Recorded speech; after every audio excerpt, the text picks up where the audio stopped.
जी भाई बताइए कितना बिल बन गया? 120 हो गए सर। ये लो तुम्हारे पैसे। हाँ एक बात तो बताओ, ये चॉकलेट देने से होता क्या है? सर मैं समझा नहीं। यार मेरा मतलब है कि अगर ये चॉकलेट किसी लड़की को दे तो क्या वो सेट हो जाएगी? क्या कह सकता हूँ सर? अब जो मैं तुम्हें कहने वाला हूँ उसे जरा गौर से सुनना।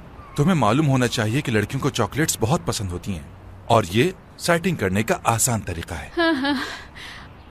आपकी चॉकलेट की बातों ने तो मुझे नर्वस कर दिया है।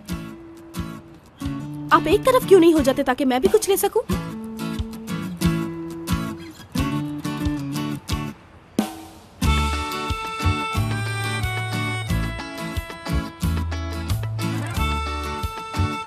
क्या हुआ, सकते में क्यों आ गए? अरे मुझे नहीं पहचाना? नहीं मैंने आपको नहीं पहचाना। सच बोल रही हैं? क्या वाकई नहीं पहचाना मुझे? तो फिर सुनिए, इसी दिन का तो मैं इंतजार कर रहा था कई सालों से। घर वाले शादी के लिए मुझ पर जोर डालते रहे, मगर मैंने भी इस बात की कसम खा रखी थी कि जब तक मुझे मेरे ख्वाबों की शहजादी नहीं मिल जाती, शादी तो दूर की बात, इस बारे में सोचूंगा भी नहीं कभी। वैसे आप भी किसी शहजादी से कम नहीं लगती, करीम कहता है मुझे। तुम्हें कोई गलत फहमी हुई है।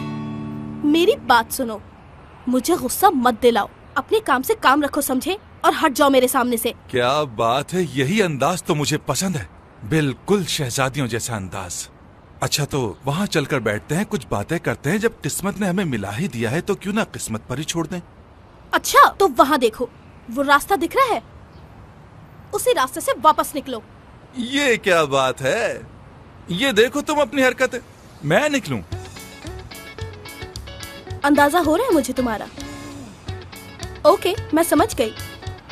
तुम अपनी गाड़ी में जाकर बैठो। तुम पहले यहाँ से बिल्कुल सीधे जाओगे, ठीक है?